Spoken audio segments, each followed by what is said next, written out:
Hi guys, my name is Brian James and welcome to my YouTube channel, DB Automotive. New name. It's a bit of an in-joke, but we'll get around to that one day, maybe. Hey look, last week I said that we were going to look at fitting a clutch to the 4AGE, and that's exactly what we're going to do. I don't have any fancy equipment. All I've got is my cell phone. That's all I use. So some of you may notice that the wording's all around the wrong way. That's because I've got the cell phone turned around so I can actually see what I'm doing and that I don't quite go out of shot. So with that being said, I do my best and I hope you appreciate it. Anyway, so let's get on with it.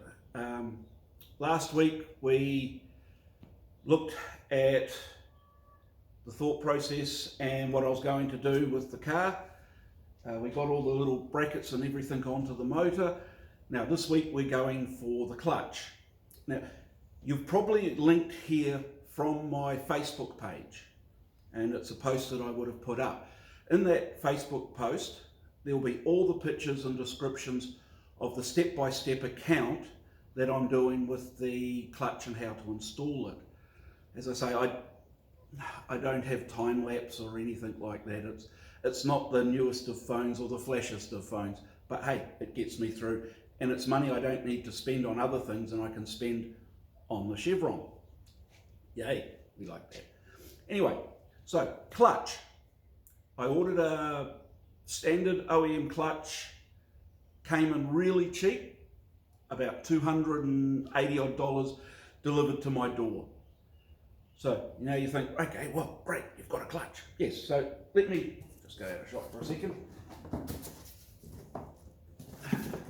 That's the box. Okay, it's not OEM, but it is an aftermarket clutch that's cheap and will do the job.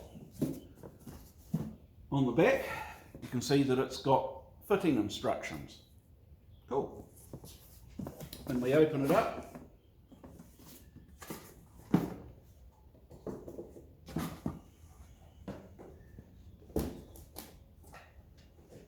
clutch plate itself comes in a smaller box.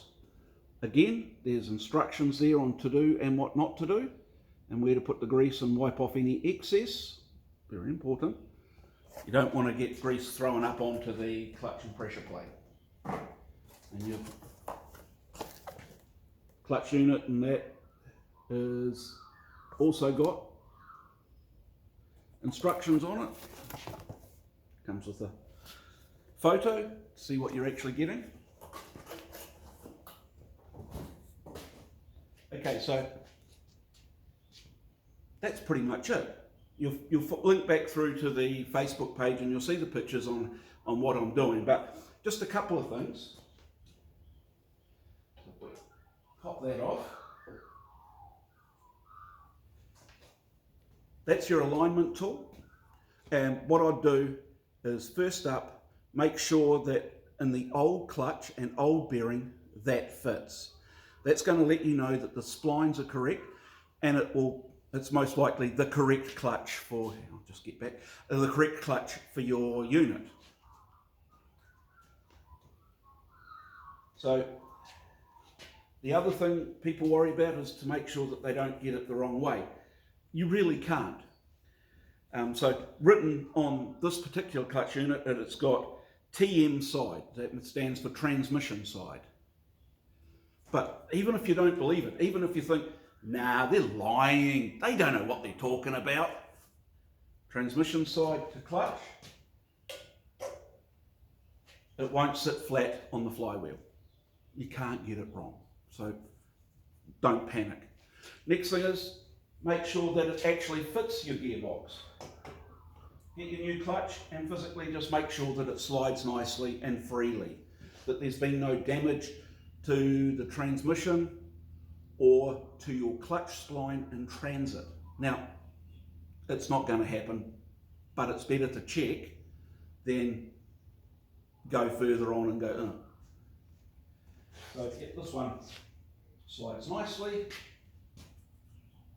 pop that down like that on there. Now, when it comes to the bearings, so the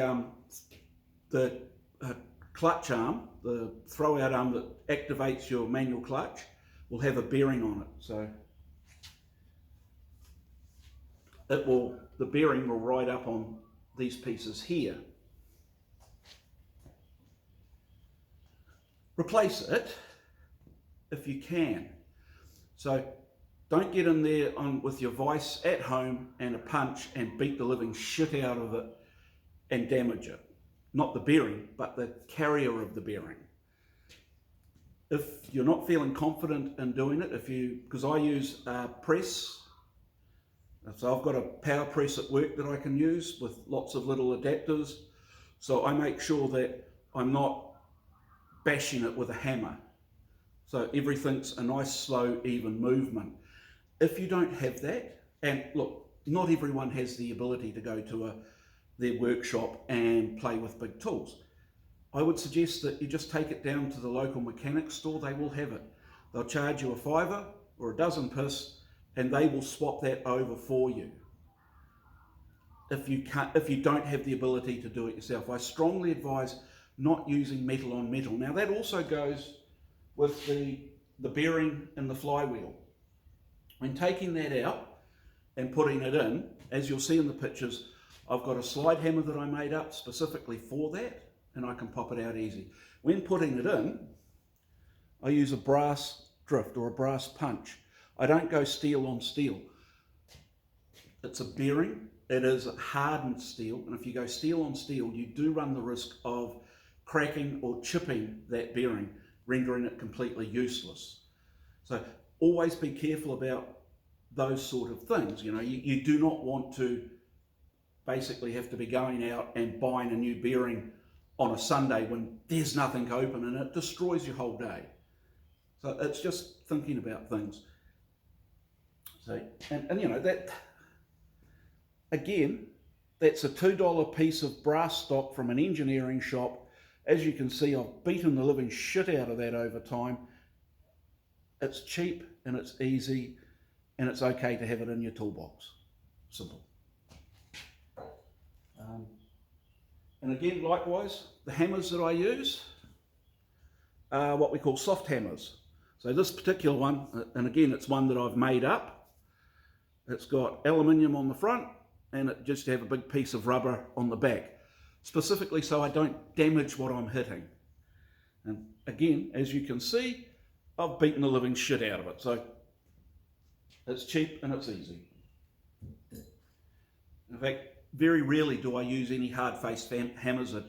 Now, at work I run copper rawhides, so I don't even have a hard-faced hammer at work. So it's easy to look at things, but you don't want to be damaging them. And the last thing you want to do while installing bearings, specifically bearings, is go metal on metal. Either use a press or a soft hammer and a brass drift. Okay, now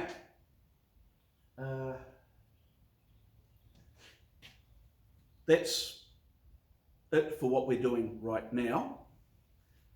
So the next thing is, what are we going to be doing after I put the gearbox together, clutch and gearbox together? I'll be putting the motor back in the hole, making sure that it fits, making sure that there's nothing snagging up on it, like the lines and that.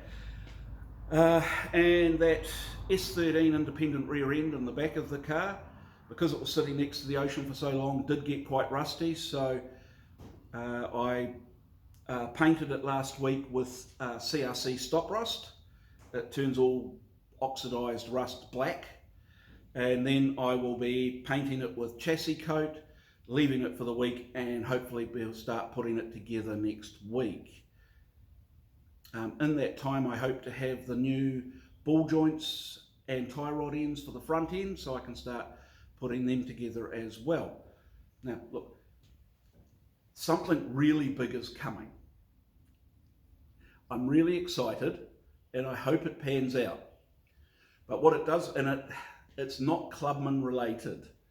So I will be putting another folder to this channel, of which you can subscribe to. Like, all means, please hit like and subscribe, and that way you're going to see what I'm doing. Now, this big thing coming is going to be a lot of fun. It may have issues fitting in the shed even, but we will see. But please hit like and subscribe. Now it won't be, while I'm rebuilding it, it will not be part of the Clubman part of the channel, but there will be a complete another folder for it, and you get to see it as it's happening, pretty much like I'm doing here. So if that's something that you think could be cool, comment. If you have any other comments, by all means, please drop them down and I will attempt to answer them and or reply. You know, look, I love reading what you have to say and I check it regularly. So with that being said, you guys have a great day and I shall catch you next week. Bye bye.